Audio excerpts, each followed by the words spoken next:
Welcome along to episode 9 of the Midweek F1 podcast. Everything that you need across the wonderful and occasionally weird world of Formula 1 2025. So Midweek F1 is the last word of the race weekend just gone and the first look at the next Grand Prix coming up. I'm NIcola Hume, and as always, I am joined by Mr. Motorsport and Formula 1 commentating legend, Mr. Ben Edwards. Thank you. What an intriguing race weekend the Monaco Grand Prix was with its new 2 pit stop rule. So first we'll get into the Monaco Grand Prix. Yes, we will. Oh, before we move on, make sure you subscribe, please. So wherever you're listening, you can click follow, or if you're watching on YouTube, click subscribe and leave us comments because it's all good for the algorithm. Right. Then we are going to be joined by this week's special guest, a former masked racer who, some say, has driven the wheels off everything from reasonably priced cars to supercars and beyond. And then we'll have our We Need to Talk About feature. And for the first time this season, we're going to talk about a circuit. And it's important that we do.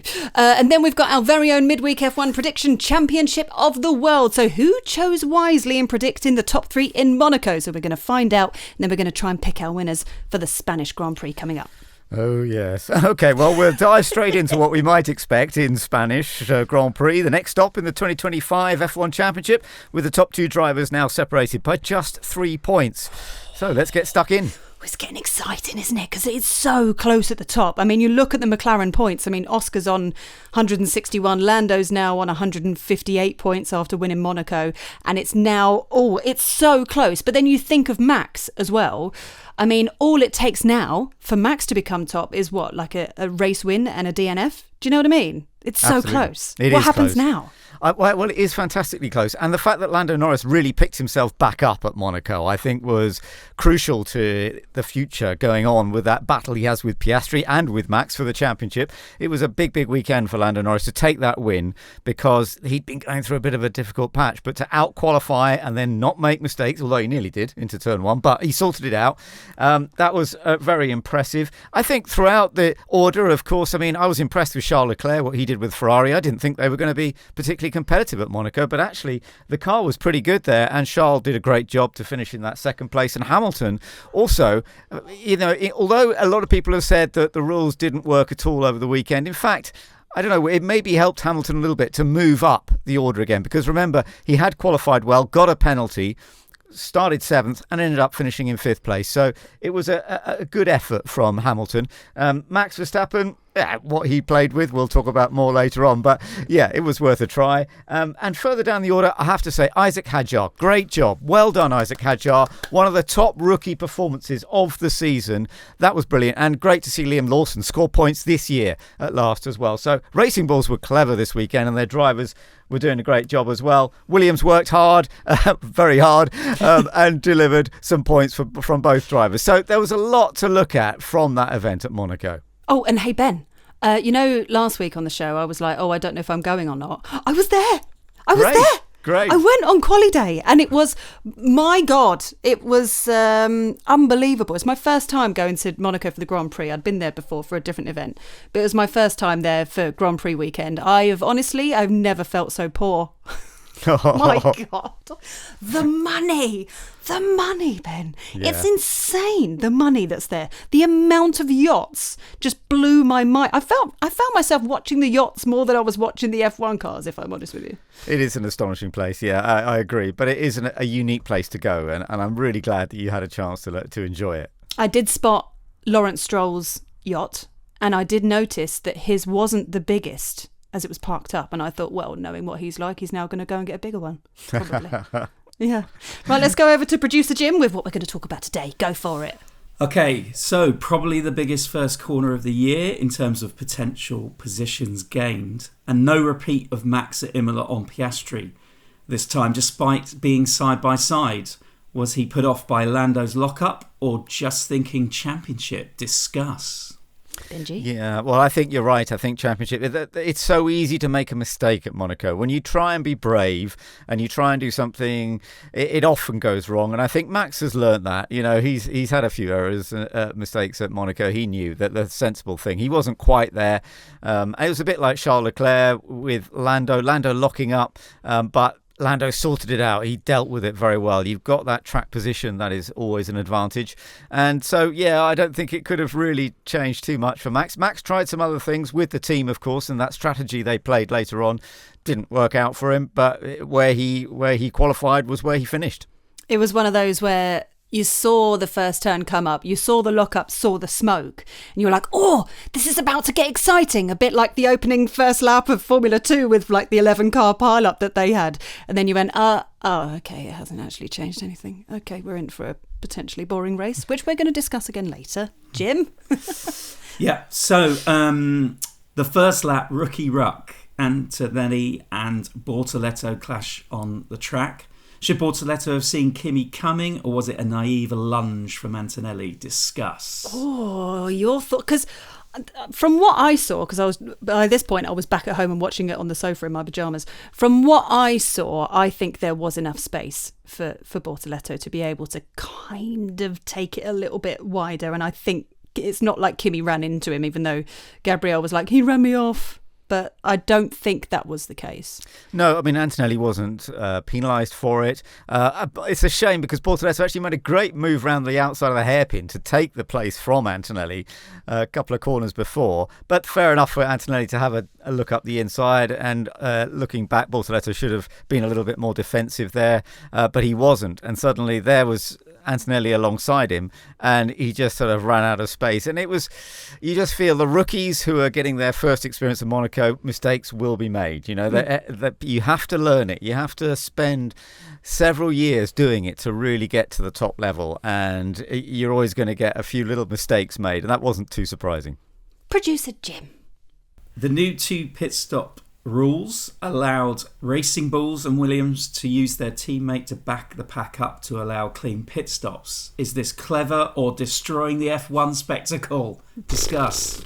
I think it's literally the only option that they had to try and make things a little bit interesting and try and get in the 2 pits. I think they played it well. I think they did the right thing for their teammates to be able to sort of hold everybody else back to get their pit stops in. It was definitely a team race rather than a single driver race. That's what it felt like to me.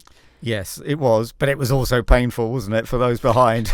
But I do understand it. The teams have to do their job, you know, and because they both had pairings that were close together and could work by dropping away from their teammate to help the other teammate, it absolutely made sense. The frustration from behind for some of those, particularly George Russell, being made to go slower and slower. And I do understand that. As a racing driver, there's no time you want to be going slowly, but you're forced to at Monaco. It's part of the game, and strategy is part of the game there at Monaco. And the teams, Racing Bulls were really impressive over the weekend. I thought they did a fantastic job. Yeah, I agree. Jim?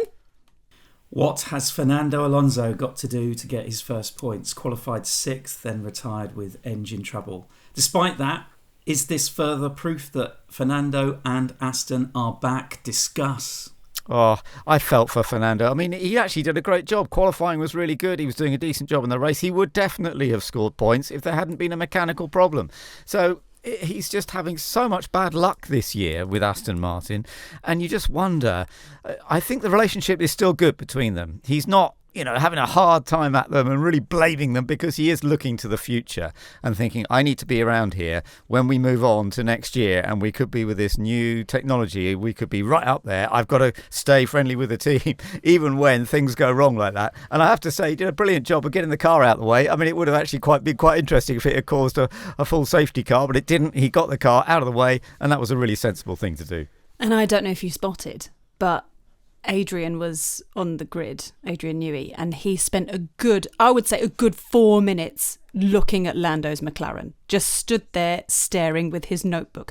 You know what he's cooking. That's just what he does. He stands there and he just stares. You know he's looking at the minute little details that he can make those tweaks to eventually get Alonso and even, potentially Lance Stroll, to get them up on the podium. But he's doing his thing. Adrian's working his magic. I can see it. It's coming. It's coming. Jim. Lance Stroll podium. Let's not go mad. But a nightmare weekend for George Russell. So frustrated he cut the corner to overtake, thinking he'd only get a 10-second penalty, but he gets a drive-through. Interesting tactics or awful cheat? Discuss.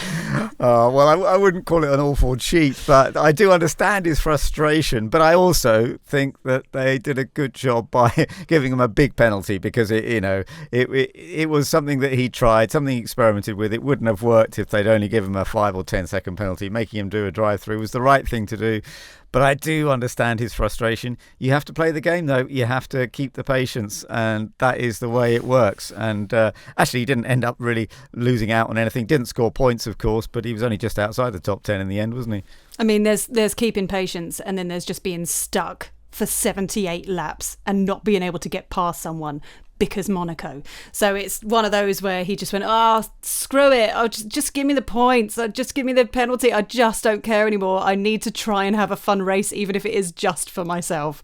So I get it. I totally get it. I don't blame him for doing that whatsoever. Jim. Right. Special mention for Lando Norris, who seems to have exorcised the demons in Monaco. Is it season defining, do we think? Also, how do McLaren manage this with Max so close in the championship? Discuss.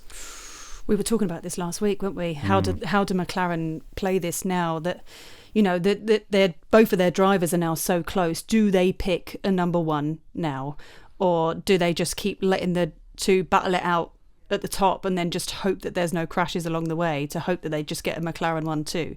But they do have to keep an eye on Max. They do, absolutely. But as you say, I mean, in terms of the Constructors' Championship, they're doing so well. They're dominating so much. That is the key to getting the drivers to work together in a way. But in terms of the battle, I think they just have to let them race at this stage, because they're under no threat from the other teams on the Constructors. It's now really coming more and more to the drivers with that battle with Max.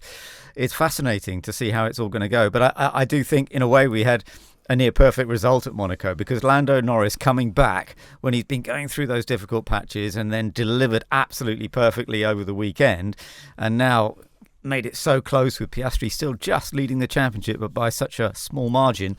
Yeah, it's great. And I think Zak Brown, the boss of McLaren, will be thoroughly loving all this. I mean, he enjoys racing. He is a racer himself. And the fact that they're going to have to race against each other, well, get on with it, boys. At this stage, I do feel that's how he will be, Bring on Barcelona. Who knows what's going to happen in Barcelona? Right. Absolutely.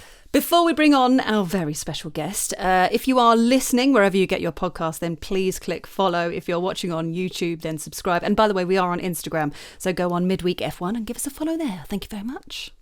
Well, I'm very pleased to say that we've been joined by racing driver, stunt driver, influencer and former Top Gear Stig, Ben Collins. Ben, it's lovely to have you with us. Thanks so much for coming along. What did you make of the Monaco Grand Prix?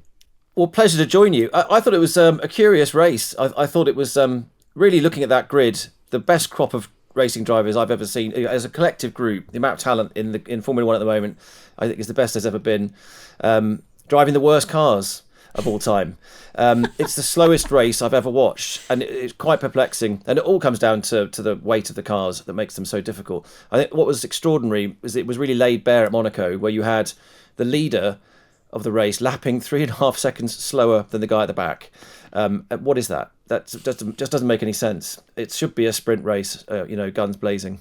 Oh, interesting. Well, we're going to come to some suggestions a little bit later on about how we fix the Monaco Grand Prix. But I'm interested because obviously you are a racing driver. You know a thing or two about racing. So what do you make of the current top F1 drivers?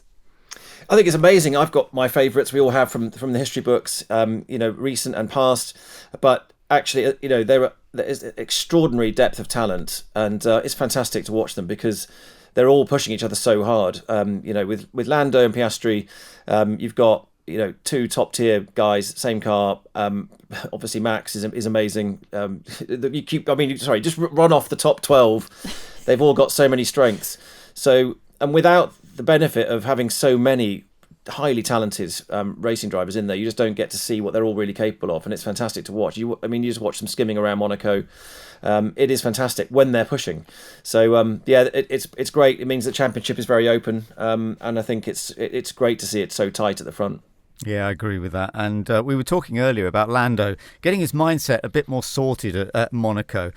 What do you think a driver needs in Formula 1? As you're saying, they're such a talented bunch, but to get to that highest level, what maybe Lando, but others, what do they need to get to that top level champion? I mean, the thing is, to produce the lap times that they're doing to operate that level, you have to take a lot of risk every millisecond of every lap, and so they're all hanging out the whole time. And to be able to juggle that is such an act and that fine art. So you need to be comfortable being uncomfortable the whole time to be at the front like that. I think what's fun with Lando, I'm getting less nervous watching him in the lead. So when he gets up front a few times, I mean, I think you saw patches of it when it was raining on slicks. You could see he had the skill set, but the odd slip would happen. He's ironing those out. I did really enjoy listening to Charles Leclerc behind him. One quote was great. Was Lando is very slow, he said, and then he was watching him and he was saying he's making lots of mistakes. I thought that was interesting. It's very difficult driving slowly. You start to pay less attention. There's a good chance you'll hit the wall. Lando was going slowly on purpose, keeping gap to Verstappen. Leclerc obviously thought he was pushing and making mistakes. He was coasting around. As soon as Verstappen cleared out of the way, he put the boot down and off he shot and drove very fast, no mistakes. So I thought it was an amazing performance from him. Pole position. That lap is gnarly. It's so fast and so close. It can be. It's a challenge watching the race sometimes because they do get stuck behind each other. But there's no doubt qualifying lap is an extreme thing, and I think the fact that he's nailed that at this point in the season got to be a massive confidence boost because every corner you can rip the wheel off, and he's got through it. So I think he's in a very strong position now to go through the rest of the season. How did it all get started for you, Ben? How did you end up in motor racing? Well, I kept stealing the quad bike on the farm at home, so I was razzing around in that. I thought I was training. I was watching a lot of Top Gun at the time, and I was desperate to become a fighter pilot. So I thought that if I could go fast enough on the quad, that this would somehow be good training. Actually, it turned out to be good car control skills for going into racing. So I went to Silverstone when I was 18. Tried a single seater, and then when I was completely hooked, and that was that. And when you was 18, so that's quite late then, really. Yeah, I didn't do a race. I was 19, so I started quite late on against all these people who'd raced go-karts. But I was totally naive to that, and I just laughed. Someone said they'd been racing go-karts. I just thought they were these noddy things. I didn't realise they were 100-mile-an-hour go-karts, 0 to 60 in sort of 2.5 seconds. Probably for the best. Otherwise, it might have been quite intimidating lining up on the grid with a world champion. So, there was a cost to that. Being inexperienced, I wrote off 3 cars in my first year. Nice. Spectacular. Every crash was different. And then I stopped crashing, started finishing and getting on the podium, and then got my first win. So it did sort of gel, but karting definitely would have been a benefit. I can imagine. And you went on to become a star at so many forms of motorsport. Le Mans as well. You were incredibly rapid around there. But of course, a lot of the fame in your life came during the golden years of Top Gear, becoming the Stig. How did that all come about? Well, that was so much fun and so fortunate to get that job. I was racing at Le Mans at the time. I was doing what's called LMP 900, the sort of P1 top class of Le Mans. So I was in a 220 mile an hour plus car. To all intents and purposes, a Formula One car with bodywork on, a V10 screaming engine, 800 horsepower, incredible. And we were successful, and then the program stopped. So I was actually unemployed. So I needed to do something. So I had some skills. I'd started doing car commercials, and I got that footage and submitted it. I've done a couple of screen tests with a few TV shows, and then went and met my what became my boss. At the Top Gear track, I lapped a Ford Focus fast enough to get hired. Apparently, that was the method of testing who was quick. Amazing. And this strange format where you do a standing start. So that was quite odd as opposed to flying laps. That's how they did it. And Andy Willman, the boss, didn't tell me the times, so I just left that thinking, oh, yeah, that didn't go well. He looked very nonplussed, but apparently I was hired from that. So they called me a few months later. There was a white suit in the office, and it was game on. So did you not know, first of all, that you were just going to be completely covered in a helmet, like no one would know what your face looked like? Did you know that when you got the job, or did you think, oh yeah, I'm going to be on the telly? So no, I did. I think that seemed to be the role that I was being looked at for. But it was only but actually there was a Stig before me, so there was a Stig in the black suit, but not for very long. It was less than a year, but I'd seen that, so I kind of got the idea that he doesn't speak and doesn't take the helmet off. Gotcha. So I took that very seriously, it was fairly obvious that you want to keep the job, you've got to stay anonymous. But I religiously never took the helmet off, and actually for a couple of years, I think it was about at least a year, the presenters didn't know who it was, until eventually I bumped into Jeremy Clarkson. He said, "Who are you?" But it's quite. It was a great job. I mean, every day different, because the Top Gear was so creative. There was always something mad happening. People in dinosaur suits. Clarkson and co, hilarious bunch. I mean, my favourite was the star in the reasonably priced car. So naturally, you were the guy that would teach the celebrities how to do a lap in a reasonably priced car. Was there any sort of celebs that you thought, no, you've got absolutely no chance? Or were there any celebs that you were like, you don't even need the training, you're very good? The Jedis of them. Yeah. I always treat everybody as an individual, and you have to. And you never know, although you do know pretty much within seconds with whether it's a funny thing. You can almost see someone walk across the car park and go, yeah, this is going to be a hard afternoon, or not. People, different confidence levels. But I would say 1 in 10-ish humans are naturally good drivers, even if they don't know it. So that's always really fun, revealing someone's got a skill, and where you might least expect it. Ronnie O'Sullivan was one of those sort of people, but Jennifer Saunders was the one that really took me by surprise. Just we didn't expect from her TV personality that she would be extremely fast, but she got it completely, and she was so receptive to information. She just assimilated it, bang, did it. So she was super quick. I think she was fastest. Ellen MacArthur, another one. So you'd find a lot of sports people would be really good, because a lot of athletes are self-taught, whatever it is they've done. Usain Bolt, another example, because they're into their training so much, they're always looking for an edge. So, but yeah, it was really, really cool. I mean, everybody's quite capable. Johnny Vegas, I think that was his name. He hadn't passed his driving test, so he actually came to Top Gear with his instructor, and we were going around. He had like a provisional license. Yeah, he hadn't passed yet. We didn't mind. We stuck him in, and bless him, they didn't. There was an automatic which they didn't give him. We were rattling around, and I looked down at the pedals because I sort of could hear the engine dragging, and I said, "Oh, you're left foot braking into that corner," which I thought was quite impressive, a bit of rally technique. And he said, "I'm doing what?" His feet were just moving around, doing pressing this pedal, that one. He wasn't aware of that, and I gave him back to his instructor, and I just said, "Good luck. I think I've ruined him." Amazing. Brilliant. Oh, Ben, you did a great job with all of that, and it was such fantastic stuff to watch on TV as well at the time. What's happening now? Or what are you mainly into nowadays? So I've gotten to YouTube. I've climbed into the internet, and I live there on my channel, Ben Collins Drives, doing really much the same that I did when I was stigging around. We've even got the original reasonably priced cars out, the Suzukis. They're back. I'm itching to try and get a Formula One driver into one of those, but so far we've had some of the big hitting YouTubers, Freddie Tavares, Matt Armstrong and co, and I've been lapping cars around the track and having a fantastic time, but sort of doing a double whammy, so reviewing them and then putting them against a stopwatch, which is fun because Top Gear magazine have still got a Stig who's also doing that, so we're trading blows with the lap times. Ooh, fight. Yeah, so it's good. I'd love to get back into some racing, so we'll see if that comes back. But at the moment, I'm having a great time driving fast cars and talking about it. Lovely. It's not a bad life, eh? It's not bad. That's great. So let's get back onto Monaco, right? So social media roundup wise, obviously we've just spoken about George taking the penalty because he was getting so annoyed by being held up by Alex Albon that he forced Alex to take him out for dinner and pay for the meal. So there's a picture on social media of Alex just holding up the receipt for their dinner. You couldn't actually see the price. I have zoomed in. Can't find the price, but I'm assuming it's stupidly expensive because a sandwich at Monaco is about €40. So I'm assuming we're talking in the hundreds. So there we go. But also on social media, this is what we need to talk about, is Monaco as a Grand Prix. Now, there have been some suggestions that's all over Instagram. I'm going to read out the ones that I've currently got from George Russell and from Max Verstappen.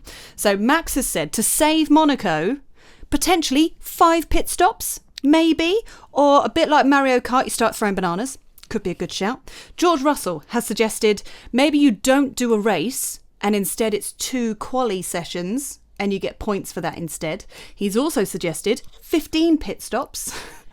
They race in the Lego cars that they went out in a couple of weeks ago. Maybe every driver has a button on the steering wheel so it can trigger sprinklers around the track. Or maybe an aeroplane flies overhead and just randomly dumps some water. Give me your thoughts and how on earth we save Monaco from becoming the most boring race in history. Please, I'm going to come to you, Mr. Stig, first of all. Well, I mean, those suggestions, anything but actually fix the problem, which is the cars themselves. The cars they're massive. They're land yachts. When you look at them compared to the size of a car from the 90s, it's a complete joke. And they are too heavy. And the reason that the tyres don't hold up is because they're too heavy. And the reason they struggle to overtake is because they're too heavy and too big. It's just as simple as that. Fix the cars, you fix the problem. Monaco has always been a challenge to overtake. Kimi Antonelli has shown us that it's not impossible. Admittedly, it was on an opening lap when tyres are greasy and stuff. But fundamentally, that's the problem. You cannot have. You can't say it's a sport where everybody is. It's not even just this race where everybody's coasting around protecting their tyres, because the cars are too heavy for the tyres. And I don't know that there's tyre technology that would withstand what those are. Lighten the car up and you solve that problem. So I think watching the race, yes, the pit stops help make it more interesting, but only in a sort of, I enjoy playing Warhammer 2. It's a strategy game and we can talk about it for hours, but realistically it was more WWF than a real fight. And yeah, just fix the problem. It's so annoying. And they're going to take 30 kilos off next year. It's not enough. That's sorry. It's my whinge because I love the sport. I love it. Away. It's so infuriating. I mean, Adrian Newey has pointed it out. Just stick a V10 in it and let's go racing. There's lots of other ways to express your desire for sustainability. Maybe park the jet up for a week, but let's go racing with cars that are built for it. Yeah, I know exactly what you mean, Ben, and I do agree. I mean, it's impossible to overtake with these huge cars around Monaco. I mean, in the old days, it was almost possible, and occasionally it would happen, but with these cars, it is virtually impossible. And even though, as you say, next year they're going to be a little bit lighter, tiny bit smaller, I don't think it's really going to make much difference. Having the two-stop, did it work or not? Well, it was an idea, and I think it was worth a try. And it did give some unpredictability to the end because of that thought that Max Verstappen, if there was a red flag, and it gave us a reason to just keep watching, keep thinking, is this actually going to change or not? And no, it didn't change in the end. But I think it did give a little bit of uncertainty to how the race was going to go. And also, I do think it might have gone slightly different if some other people had qualified less well but had the race speed. Max didn't quite have the pace with that Red Bull that McLaren had, for example. So when he was in front, he couldn't just sort of pull away. So that was understandable, but I think it does open things up a little bit more and make it a little bit more unpredictable. And yeah, okay, it's more for the top 10 than it is for anyone else down the back. And I did feel for those guys having to go so slowly and wait for the ones that were slowing down in front of them. That was tough. It's so hard to know what the solutions should be, and there are some great ideas coming out, aren't there, Nicola? I mean, I'm a big fan of you still trying to find the positive side of Monaco there, Ben. Well done, but it is an incredibly annoyingly boring race. I said it last week. I've said it for a while. It's only if it rains it gets a bit more exciting to watch. But the cars are too wide. Even Max said you could probably maybe overtake an F2 car if you're lucky. So I'm thinking, here's what I think is quite a nice idea. That you keep the rest of the season as it is. But when it comes to Monaco, you race an F1 classic. You race a car from like the 70s or something, just for that one race. I mean, because Monaco's known for its pedigree. It's known for the history of motorsport. They've been racing there for 100 years, longer than Formula One has existed. So maybe they choose an old classic and that's how they race the Monaco Grand Prix. Otherwise, we're just watching a slightly faster parade. And that's it. Yeah, it's a nice idea. I think the teams might be a bit upset about that, trying to keep a 1970s car reliable, which they were. Cars were not as reliable in the old days, and things used to break down a lot more, didn't they, Ben? Yeah, I just was thinking about that suggestion. It's an interesting one because if you look at NASCAR, they use different cars for different events. So they race everything from a half mile to 2 or 2+ miles, and road course. And you go to their workshops, they've got about 15 different cars, all different shapes and sizes for different things. So maybe you just take the wings off for Monaco. Yeah. It's not a bad shout. We're adjusting and trying to cheat the way around it with pit stops. Why not change the cars, make them different? still this, you could same tub, keep the safety. Maybe it's a bit mad, but you could force a change on it that makes them a little bit looser, and maybe it's a different tyre compound as well. Something that's worth looking at, and it's not impossible. There's the brightest engineers on the planet in that series, so perhaps that's a thing. It's not one of those races they're going to get rid of. It's going to stay on the calendar forever because it is Monaco, and qualifying. It's magic. Qualifying on a Saturday really is so special, isn't it? Yeah, but it's the great. race is rubbish. Maybe they should do a pit stop and then turn them round and they go in the other direction. Maybe they should. Yeah, maybe they should have like rallycross. The first corner, maybe one lap. Jumps. One lap you could do. Yeah, either jump or you can do one lap. You can do the shortcut. But everybody gets one shortcut throughout the whole race, and that's it. So no, I don't think it's a very safe thing. Safety is important. Maybe like F1 Academy, they do a reverse grid, but then they still wouldn't be able to overtake each other. So it would just be another parade but the other way. No, absolutely, I agree. A reverse grid would not work around there at all because it would just finish the same way, pretty much. Yeah. Ultimately, they need less wing, bigger tyres, and less weight. That I think that's been pointed out. So they all, and it's known thing in F1, because if they had bigger, if it was more about the mechanical grip, they'd better slide around more. Wouldn't just see this dead steering wheel. Occasionally they get loose on the way into a corner, probably because something snapped on a hybrid. It's the tail's twitching unpredictably. That's not really what we want to see. You want to see them battling with the steering wheel. I think less downforce would be good, and more, and rubber that can last, and you can see them hustling it. Not this stuff that's like putty, that they have to sort of covet, and maybe do 2 laps out of 20 at full pelt. Yeah, Good point. We're going to write all of this down and send in an official letter to the Put me in FIA. charge. I'm ready. Shall we look ahead to the Spanish Grand Prix? Because, Barcelona's always, in my opinion, always a good fun race to watch, and I think it's going to be blooming brilliant. So let's go on then, Ben. Give us what you think ahead of Barcelona. Well, it's going to be really interesting, this. I think because the Red Bulls are going to be much stronger in Barcelona, I think. Max has a tremendous record there. He's won the last 3 races at that track, and we've seen that. It's interesting. I was looking back over the history of winning in Spain. He's won 3 in a row. Lewis Hamilton won 5 consecutive events there. Mika Hakkinen won 3 in a row. Even Sir Jackie Stewart won 3 in a row back in the late 60s, early 70s. It's amazing how they always go in sequence. So is Max, I think, I wonder, is he going to be able to continue that sequence yet again? He's actually had 4 in total because he took his first ever win there. I remember commentating on that, and that was remarkable when he took his first ever win in Formula One. And so there's a lot to think about. And also the technical changes to the cars for this coming weekend. That could mix things up because they have a new rule about the flappiness of the front wings, etc. So that's going to be fun to see how that changes things. Other Ben? Yeah, it's going to be interesting. I thought Leclerc looked really good. The Ferraris looked very agile in the slow corners. Barcelona's very high speed, but there are some changes to direction, and I just have a sneaky feeling that he might be involved on the podium again. But I think you're right. I think I put Max down to win it, and then it's going to, I think, Leclerc and Lando are going to be in there. So that's the top 3 somewhere in that configuration. But right. Well, hang on. To watch. Hang on a minute, because this is where we do our prediction championship of the world, right? So we need your official predictions coming up. But let me just quickly update you on the current scores. So actually, last week was the first time that Team Guest has scored nothing. You can blame Vicky Butler-Henderson for that. She ruined that streak for the Team Guest. So no points for them, but they're currently joint P1 with me, because I did all right last week. I picked up 6 points because I got Charles Leclerc and Oscar right on the podium. And producer Jim and Ben, you got a big fat nothing again from last week. What are you doing? It's pretty standard for me. What are you doing? Horrendous times. Horrendous. Right, so I need your proper predictions. So P1, P2, P3 and fastest lap. So it's 6 points, 4 points, 2 points, and then a point for fastest lap. So come on then, Mr. Stig, over to you. All right, so I think it'll be Verstappen, Lando, Leclerc, and I'll give fastest lap to Lando.